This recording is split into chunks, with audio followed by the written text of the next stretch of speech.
আসন্ন পবিত্র ঈদুল ফিতরের আগেই নতুন পে স্কেলের চূড়ান্ত গ্যাজেট প্রকাশ এবং ১০০% পেনশন কার্যকর করার ঐতিহাসিক ঘোষণা দিয়েছেন বর্তমান সরকারের স্থানীয় সরকার, পল্লী উন্নয়ন ও সমবায় মন্ত্রী এবং বাংলাদেশ জাতীয়তাবাদী দলের মহাসচিব মির্জা ফখরুল ইসলাম আলমগীর। প্রিয় সরকারি চাকুরিজীবী ভাই ও বোনেরা, আজকের সকালের আপডেট নিউজে আপনাদের স্বাগতম। যারা আমাদের চ্যানেলে নতুন তারা এখনই চ্যানেলটি সাবস্ক্রাইব করুন, আর হ্যাঁ, অবশ্যই কমেন্ট করে জানাবেন আপনারা কে কোন জেলা থেকে আমাদের ভিডিওটি দেখছেন। তবে চলুন কথা না বাড়িয়ে আজকের সর্বশেষ সংবাদটি জেনে নিন। দীর্ঘদিন ধরে দেশের লক্ষ লক্ষ সরকারি কর্মকর্তা ও কর্মচারীদের মধ্যে এই বিষয়ে যে গভীর প্রত্যাশা, তীব্র আন্দোলন এবং ব্যাপক আলোচনা চলছিল, অবশেষে সেটি একটি চূড়ান্ত ও বাস্তব রূপ পেতে যাচ্ছে বলে সরকারের উচ্চ পর্যায় থেকে নিশ্চিত করা হয়েছে। মন্ত্রীর এই যুগান্তকারী ঘোষণার পর থেকেই দেশের কানে কানাচে অবস্থিত বিভিন্ন মন্ত্রণালয়, অধিদপ্তর, পরিদপ্তর এবং মাঠ পর্যায়ের অফিসগুলোতে কর্মরত সকল স্তরের কর্মকর্তা ও কর্মচারীদের মধ্যে এক অভূতপূর্ব স্বস্তি, উচ্ছ্বাস ও আনন্দের অনুভূতি লক্ষ্য করা যাচ্ছে। কারণ বিগত বেশ কয়েক বছর ধরে নতুন পে স্কেল বাস্তবায়ন এবং অবসরের পর পূর্ণাঙ্গ বা শতভাগ পেনশন সুবিধা কার্যকর করার দাবিটি ছিল সরকারি চাকুরিজীবীদের অন্যতম প্রধান ও যৌক্তিক দাবি। সরকারের পক্ষ থেকে অত্যন্ত সুস্পষ্টভাবে জানানো হয়েছে যে নতুন পে স্কেলের চূড়ান্ত গ্যাজেট প্রকাশের মাধ্যমে দেশের বিদ্যমান বেতন কাঠামোতে একটি অত্যন্ত গুরুত্বপূর্ণ, সময় উপযোগী এবং যুগান্তকারী সংস্কার কার্যকর হতে যাচ্ছে। এই মহতী উদ্যোগ দেশের লক্ষাধিক সরকারি কর্মচারীর দৈনন্দিন জীবনে এবং তাদের পারিবারিক অর্থনীতিতে এক বিশাল ইতিবাচক প্রভাব ফেলবে।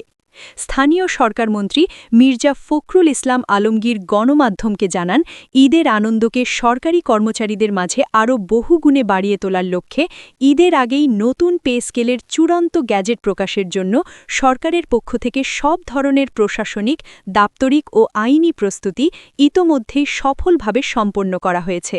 অর্থ মন্ত্রণালয়, জনপ্রশাসন মন্ত্রণালয়, আইন মন্ত্রণালয় এবং সংশ্লিষ্ট অন্যান্য গুরুত্বপূর্ণ বিভাগগুলো গত কয়েক সপ্তাহ ধরে দিন-রাত এক করে এই বিষয়ে তাদের যৌথ কার্যক্রম ও চূড়ান্ত হিসাব নিকাশের কাজ শেষ করেছে।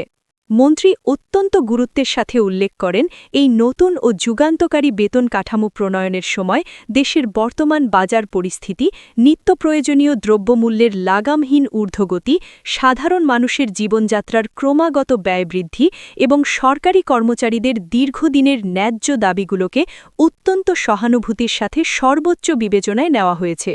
বিগত কয়েক বছরে বিশ্বব্যাপী অর্থনৈতিক মন্দা এবং দেশের অভ্যন্তরীণ মুদ্রাস্ফীতির কারণে সীমিত আয়ের সরকারি কর্মচারীরা যে নিদারুণ কষ্টের মধ্যে দিনাতিপাত করছিলেন, বর্তমান সরকার দায়িত্ব গ্রহণের পরপরই সেই বিষয়টি অনুধাবন করতে সক্ষম হয়েছে।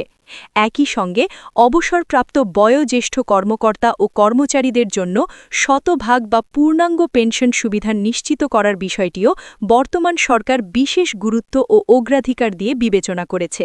এর ফলে যেসব নিবেদিত প্রাণ কর্মকর্তা ও কর্মচারী তাদের জীবনের সোনালী সময়গুলো দেশের সেবায় এবং সরকারি চাকরিতে ব্যয় করে অবশেষে অবসর গ্রহণ করেছেন, জীবনের শেষ দিনগুলোতে তাদের আর্থিক নিরাপত্তা ও সম্মান অনেক বেশি শক্তিশালী ও সুদৃঢ় হবে বলে আশা করা হচ্ছে।